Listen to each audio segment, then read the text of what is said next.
தாவேக்க விஜய் கட்சியோட கொள்கை என்ன அப்படின்னு நம்ம அண்ணன் சீமான் பயங்கரமாக கிண்டல் அடிச்சிருக்காரு. அவங்க கட்சிக்காரங்க அந்த மரத்துக்கு மரம் தாவிக்கிட்டு வண்டியில் அறுக்கு வச்சுக்கிட்டு தாவேக்க டிவிக்குன்னு கத்துறாங்களா, அதெல்லாம் சொல்லி பயங்கரமாக கிண்டல் பண்ணியிருக்காரு. உங்கள் கொள்கை என்னன்னு கேட்டிருக்காரு.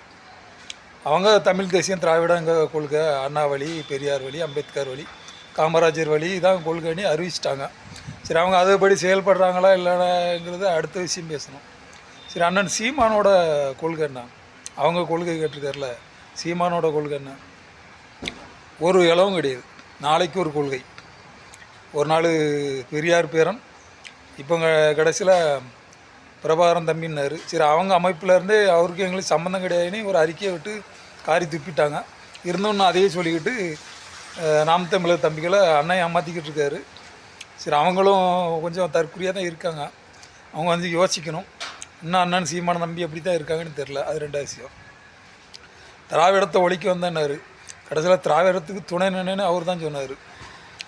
பெரியார கொள்கையில் வளர்ந்தேன், எல்லாமே பெரியார் தான், படிக்க வச்சது எனக்கு மான அறிவு கொடுத்த பெரியார்னார்.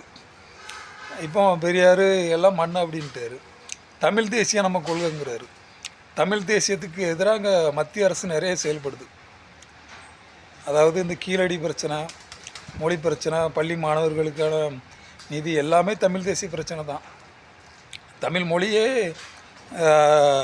ஆட்சி செய்து ஒரு மொழி.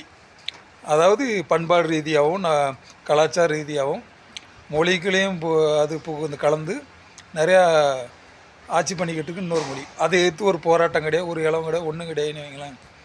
இந்த தமிழ் தேசிய கொள்கைகளை அவர் முரண்படுத்தான் நிற்கிறாரு. இப்போ இவருக்கே ஒரு கொள்கை இல்லை, நாளைக்கு ஒரு கொள்கை. இவர் வந்து விஜய புதுசாக கட்சி தொடங்கி விஜயை கேட்குறதுக்கு இவருக்கு தகுதி கிடையாதுன்னு நான் சொல்கிறேன். விஜய் கட்சி செயல்பாடு சரியில்லை, அது ரெண்டாவது விஷயம்.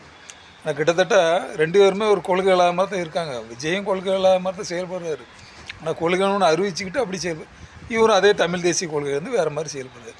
கடைசி ரெண்டுமே ஒரே லெவல் கட்சி தான்.